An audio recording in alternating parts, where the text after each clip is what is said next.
But that fact is sometimes stranger than fiction, and nowhere is that more true than in the case of black holes.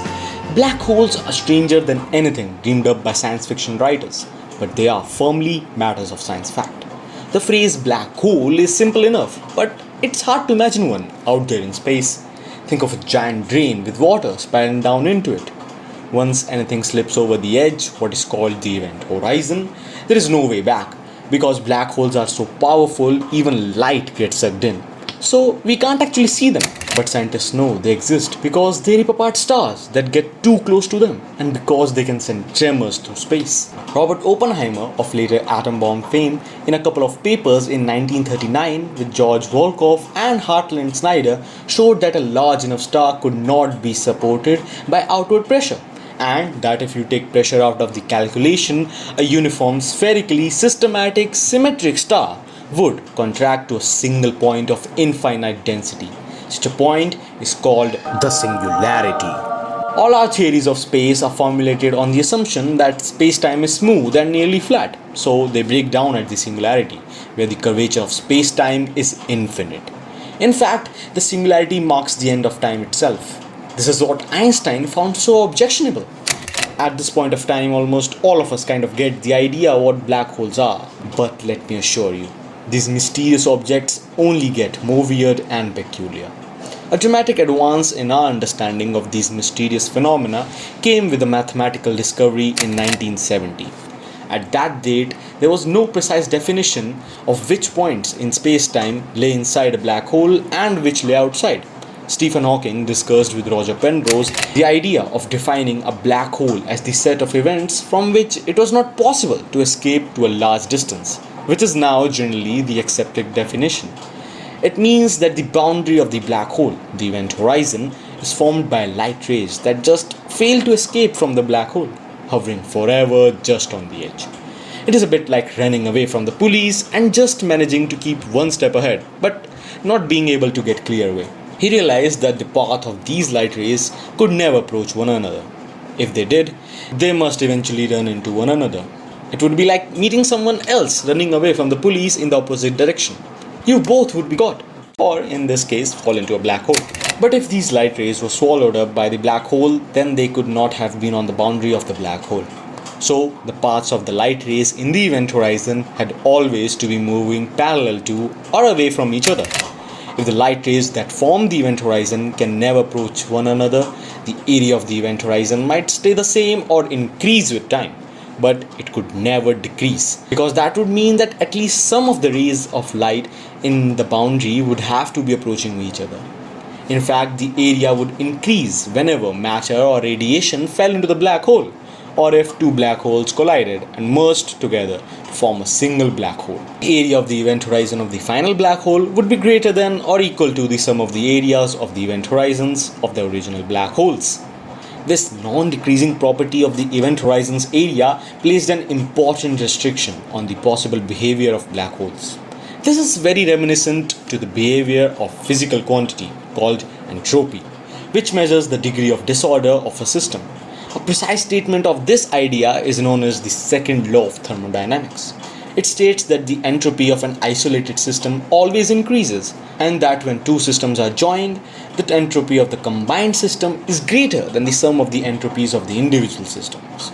The second law of thermodynamics has a rather different status than that of the other laws of science, such as Newton's law of gravity. For example, because it does not hold always, just in vast majority of cases.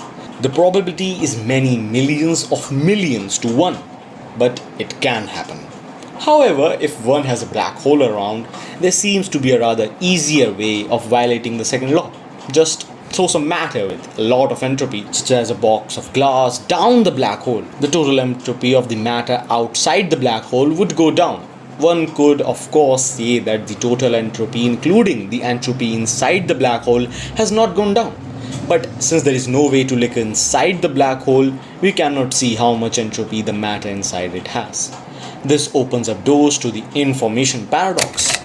Following the discovery that the area of the event horizon increased whenever matter fell into the black hole, a research student at Princeton named Jacob Bergstein suggested that the area of the event horizon was a measure of the entropy of the black hole. However, there was one fatal flaw. If a black hole has entropy, then it ought to have a temperature. But a body with a particular temperature must emit radiation at a certain rate.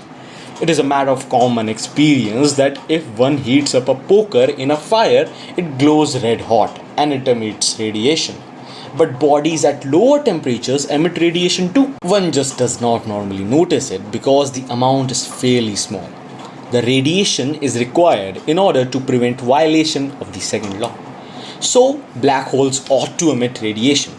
But, by their very definition, black holes are objects that are not supposed to emit anything. It therefore seemed that the area of the event horizon of a black hole could not be regarded as its entropy.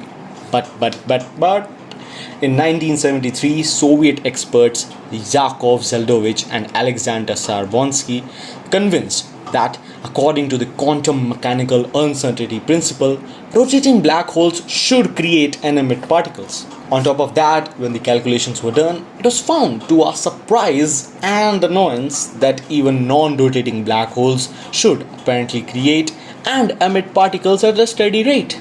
This confirms that a black hole ought to emit particles and radiation as if it were a hot body with a temperature that depends only on the black hole's mass.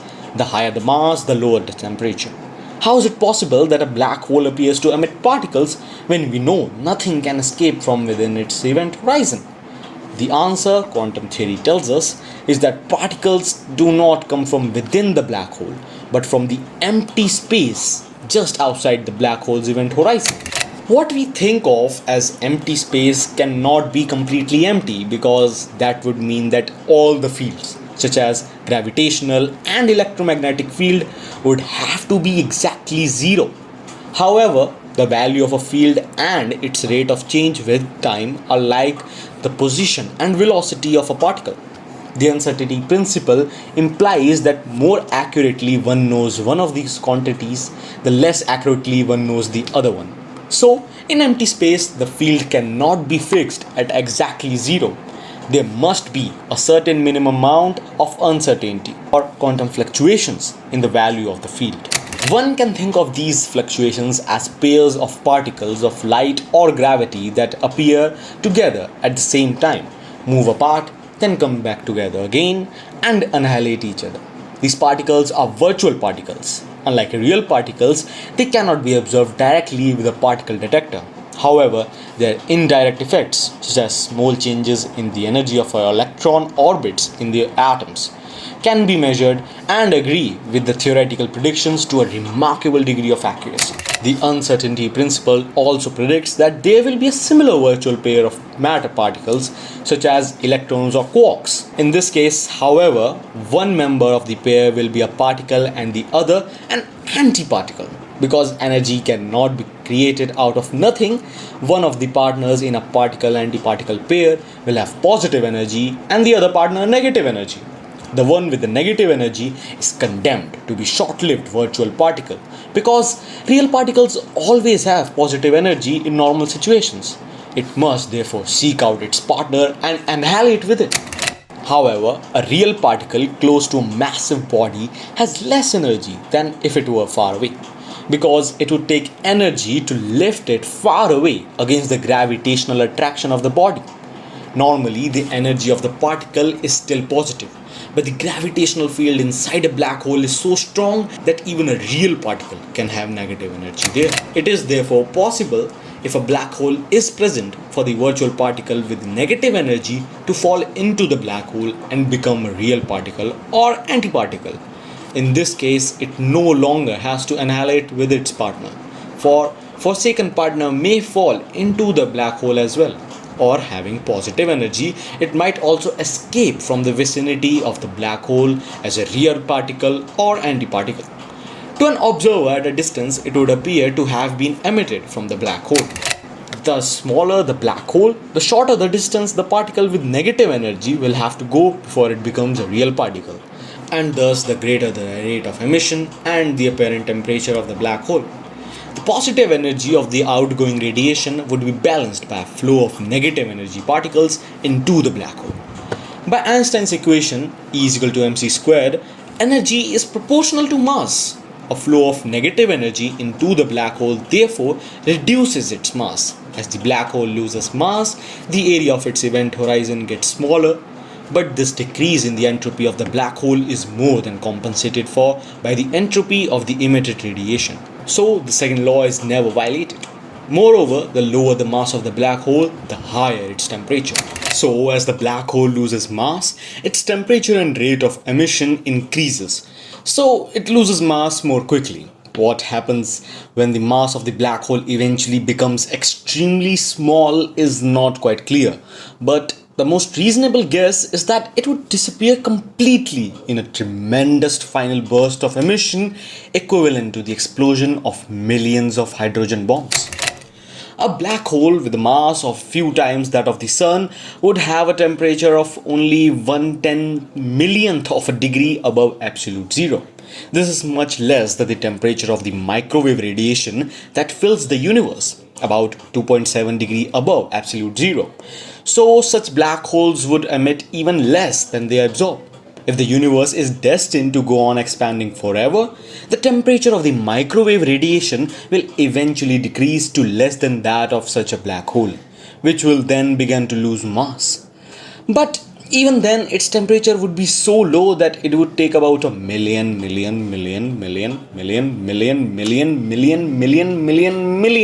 years to evaporate completely.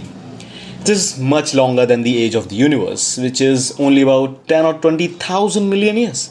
On the other hand, there might be primordial black holes with a very much smaller mass that were made by the collapse of irregularities in the very early stages of the universe.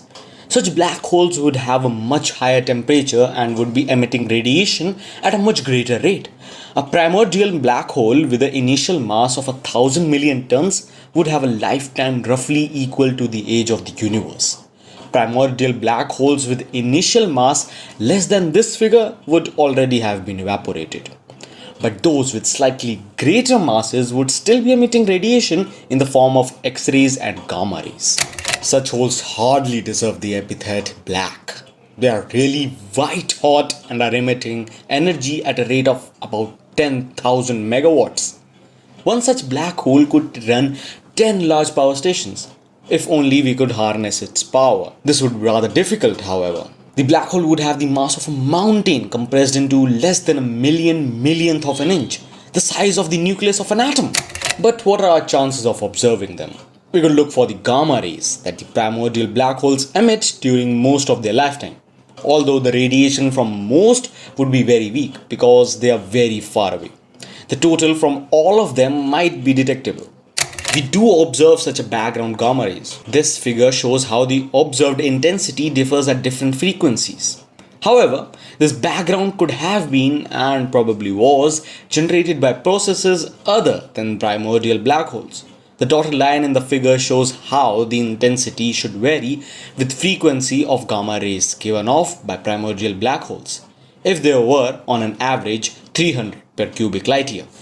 One can therefore say that the observation of gamma rays background do not provide any positive evidence for primordial black holes, but they do tell us that on an average there cannot be more than 300 in every cubic light year in the universe.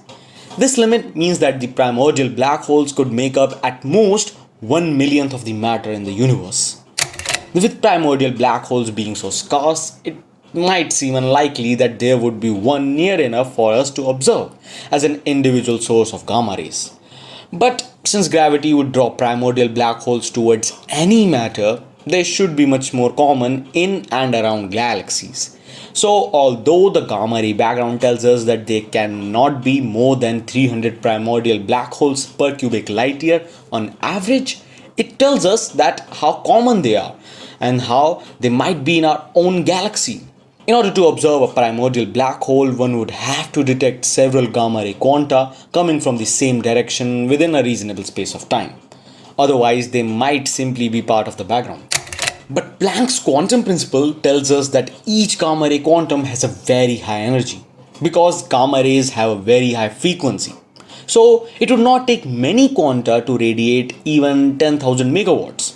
And to observe these few coming, say from the distance of Pluto, would require a larger gamma ray detector than any that have been constructed so far. Moreover, the detector would have to be in space because gamma rays cannot penetrate the atmosphere. Of course, if a black hole as close as Pluto were to reach the end of its life and blow up, it would be easy to detect the final burst of emission. But if the black hole has been emitting for the last 10 or 20,000 million years, the chance of it reaching the end of its life within the next few years rather than several million years in the past or future is really rather small. So, in order to have a reasonable chance of seeing an explosion before your research grant ran out, you would have to find a way to detect any explosion within a distance of about 1 light year. In fact, bursts of gamma rays from space have been detected by satellites originally constructed to look for violations of the Test Ban Treaty. These seem to occur about 16 times a month and to be roughly uniformly distributed in direction across the sky. This indicates that they come from outside the solar system, since otherwise we would expect them to be concentrated towards the plane of the orbits of the planets. This uniform distribution also indicates that the sources are either fairly near to us in our own galaxy or right outside it at cosmological distances, because otherwise, again, they would be concentrated towards the plane of the galaxy. In the latter case, the energy required to account for the burst would be far too high to have been produced by the black holes. But if the sources were close in galactic terms, it might be possible that they were exploding black holes. We would very much like this to be the case, but we have to recognize that there are other possible explanations for the gamma ray bursts, such as colliding neutron stars. New observations in the next few years, particularly by gravitational wave detectors like LIGO, should enable us to discover the origin of the gamma ray bursts. Even if the research for primordial black holes proves negative, as it seems it may, it will still give us important information about the very early stages of the universe. If the early universe had been chaotic or irregular, or if the pressure of the matter had been low, one could have expected it to produce many more primordial black holes than the limit already set by our observations of the gamma ray background. Only if the early universe was very smooth and uniform, with a high pressure, can one explain the absence of observable numbers of primordial black holes.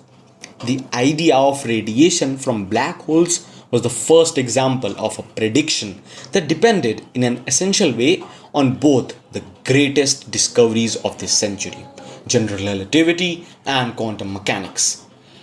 It aroused a lot of opposition initially because it upset the existing viewpoint. How can a black hole emit anything? However, in the end, most people have come to the conclusion that black holes must radiate like hot bodies if our other ideas about general relativity and quantum mechanics are correct. Thus, even though we have not yet managed to find a primordial black hole, there is fairly general agreement that if we did, it would have to be emitting a lot of gamma rays and X rays.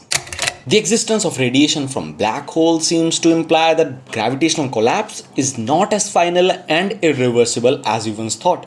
If an astronaut falls into a black hole, its mass will increase, but eventually the energy equivalent of the extra mass will be returned to the universe in the form of radiation. Thus, in a sense, the astronaut will be recycled. It would be a poor sort of immortality.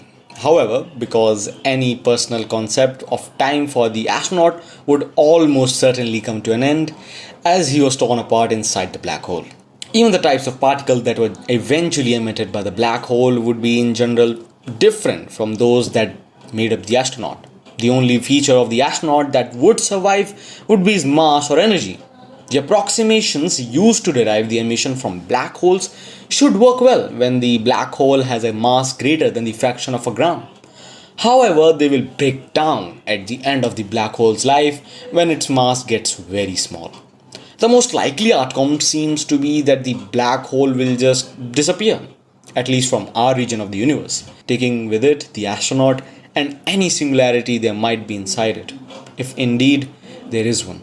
This was the first indication that quantum mechanics might remove the singularities that were predicted by general relativity.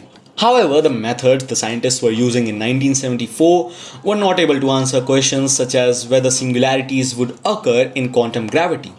From 1975 onward, they started to develop a more powerful approach to quantum gravity, based on Richard Feynman's idea of a sum over histories. The answer that this approach suggests is that although the uncertainty principle places limitations on the accuracy of all of our predictions, it may at the same time remove the fundamental unpredictability that occurs at a space-time singularity. A curiosity is a part of the natural order. Perhaps we as humans want to understand the universe in the same way that a bird wants to sing. As the great 17th century astronomer Johannes Kepler once said, "We do not ask for what useful purpose the birds do sing. The song is their pleasure, since they were created for singing." Similarly, we ought not to ask why the human mind troubles to fathom the secrets of the heavens. Cosmologist Stephen Hawking, who has spoken of solving the problem of unification within this century, has written eloquently about the need to explain to the widest possible audience the essential physical picture underlying physics. If we do discover complete theory, it should be in time understandable in broad principle by everyone, not just a few scientists.